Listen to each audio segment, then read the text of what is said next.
Have you talked to Marcy about any of this? Nah, I didn't want to freak her out.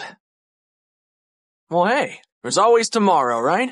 You don't understand. It's all the same for me. Every day is just an unending slog towards what? Bom, existem personagens que lutam com espadas flamejantes, que vencem dragões e que salvam o mundo diante dos aplausos. E existem outros que salvam o mundo perdendo a si mesmos, lentamente, silenciosamente, como quem se apaga para que a luz do outro possa permanecer acesa. Simon Petrikov é esse tipo de personagem, e é justamente por isso que sua história dói mais do que a de qualquer vilão redimido ou herói consagrado, porque o que Simon nos mostra é que o sacrifício verdadeiro não tem glória nem aplauso, só perda. Simon era um homem comum, um arqueólogo, curioso e gentil, até que encontrou a coroa e, com ela, seu fim anunciado, mas não um fim repentino, o que torna sua trajetória insuportavelmente trágica e que ele teve tempo de ver a própria sanidade se desfazendo, fragmento por fragmento, memória por memória, e mesmo assim, ele continuou. Por quê? Por Marceline, pela garotinha assustada em meio aos escombros do fim do mundo, pela única fagulha de inocência que estava em um planeta arruinado. Simon não hesitou, sabia o preço e pagou. Esse é o primeiro ato de sua condenação, um homem que escolhe proteger, mesmo que isso signifique desaparecer dentro de si mesmo. Cada vez que coloca a coroa, é como se uma parte sua fosse arrancada, e no lugar surge outra coisa, algo gelado, insensível, solitário. O Rei Gelado é a caricatura de um vilão, o alívio cômico da série, mas por trás da barba falsa, da obsessão por princesas e dos planos tolos, ainda havia Simon, preso, chorando dentro de um corpo que já não lhe pertencia. E por isso que as cenas em que ele demonstra afeto soam tão dolorosas, não são piadas, são ecos, como se seu coração, por um segundo, lembrasse o que é amar, antes de ser engolido novamente pela loucura. A mente de Simon tornou-se um campo de batalha entre o amor que restava e a magia que o destruía, e essa luta ele perdeu, dia após dia, ano após ano. Mas o que talvez seja mais cruel é o que vem depois, quando Simon finalmente é liberto da coroa. Ele não se reencontra, não há paz, não há redenção, há apenas um homem quebrado, desajustado, no mundo que seguiu sem ele. Simon olha ao redor e vê rostos que não conhece, tecnologias que não entende, vidas que não pediram para ser salvas por ele. E tudo o que ele tem é a ausência de propósito de si mesmo, daquilo que amava. É o preço do sacrifício completo. Você salva o mundo, mas não consegue mais viver nele. E mesmo assim, há beleza. Porque Marceline viveu, cresceu, amou, se fortaleceu. Porque o mundo de O pôde existir. Porque até mesmo criaturas como Finn, Jake, Fiona e Cake só tiveram suas jornadas porque alguém segurou o mundo quando ele desabava.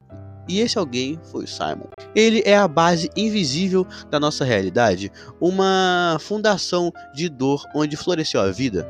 Simon não é lembrado como herói, mas talvez seja por isso que ele é um dos maiores. Porque o sacrifício dele não foi performático, não foi grandioso, foi humano, dolorosamente humano.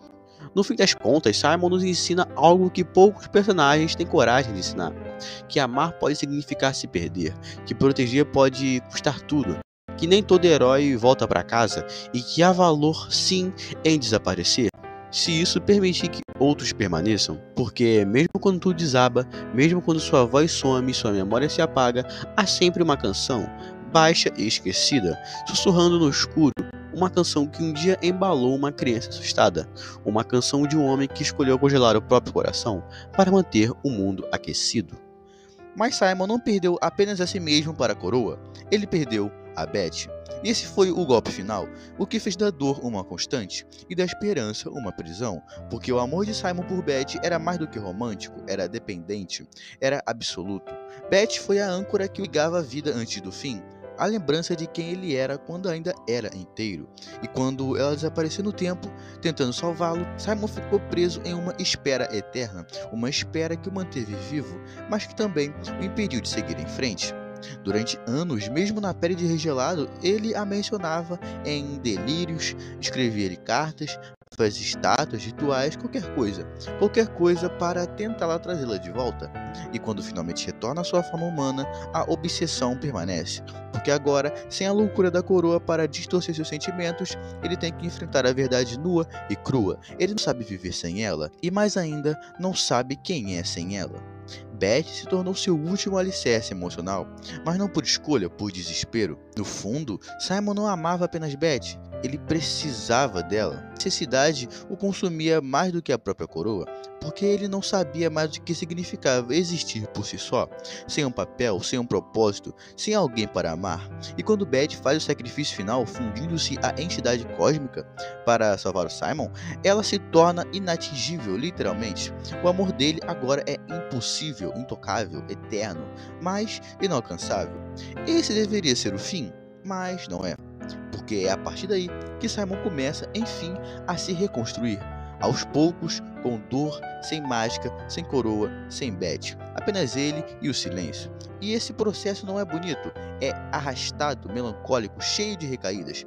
Ele tenta fugir do próprio vazio, tenta evitar pensar em tudo que perdeu, mas, com o tempo, percebe que há uma liberdade silenciosa em não precisar mais ser nada por ninguém.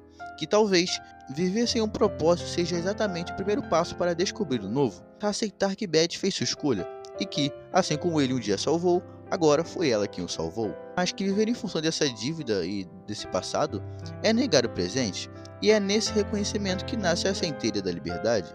Não a liberdade heróica, mas uma libertação íntima. Ele pela primeira vez começa a existir sem estar atado a alguém ou a algo, nem a coroa, nem a guerra e nem a Beth. Esse é o sacrifício final de Simon, abrir mão da dependência que deu sentido à sua dor.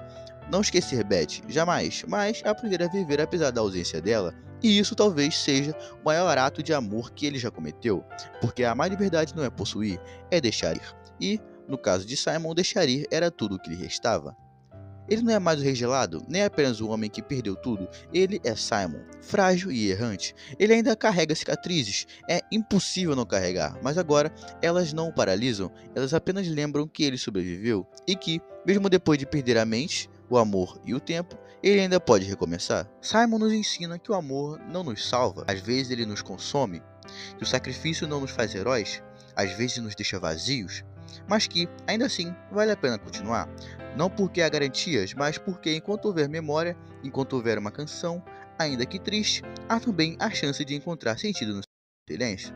Simon não é o herói de um conto de fadas, ele é a cicatriz de um mundo que foi salvo sem saber, e é por isso mesmo que é um dos personagens mais humanos que a ficção já nos deu.